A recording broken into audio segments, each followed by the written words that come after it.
Europe.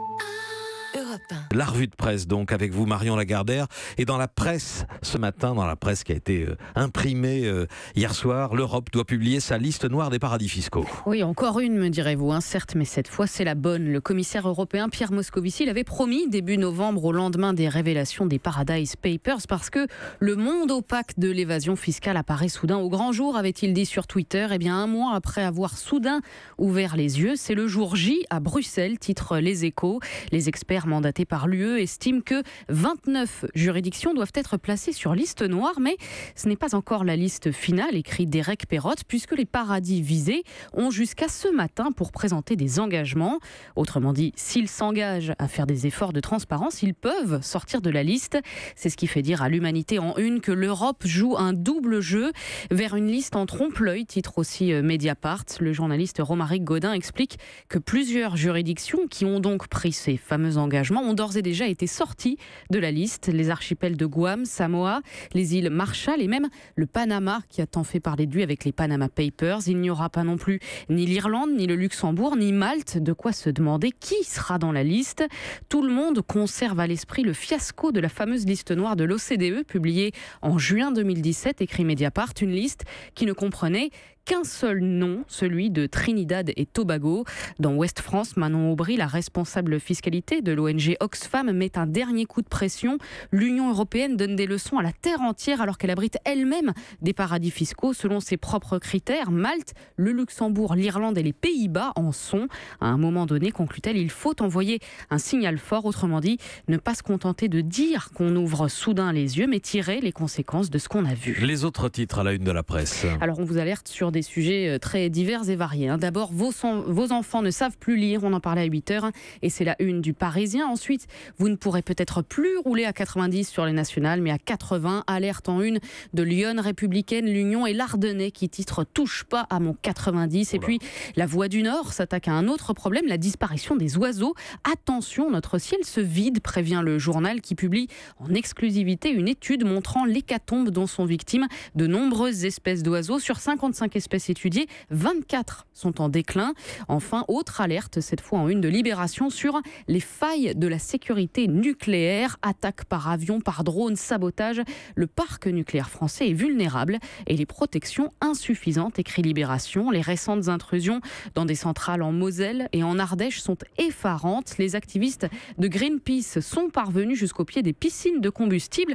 Que se serait-il passé si en fait de militants antinucléaires, il s'était agi de terroristes? Pour ouvrir les yeux, Libé signale la diffusion ce soir sur Arte d'un documentaire intitulé Sécurité nucléaire, le grand mensonge, fruit de 2 ans d'enquête. On ne pourra pas dire qu'on ne savait pas.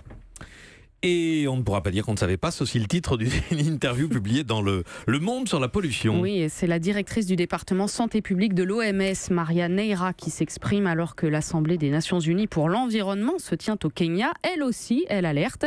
36% des décès par cancer du poumon et 34% par AVC sont liés à la pollution, dit-elle. Et pourtant, la communauté internationale ne prend pas la mesure de l'urgence. Alors à la question de savoir pourquoi, Maria Neira semble soudainement ouvrir les yeux. Je crois qu'on s'est trompé dans notre communication. On a beaucoup trop insisté sur le climat et pas assez sur la santé. On a donné l'impression aux citoyens que le changement climatique, c'est quelque chose de lointain qui va arriver à la planète, aux glaciers, mais pas à eux.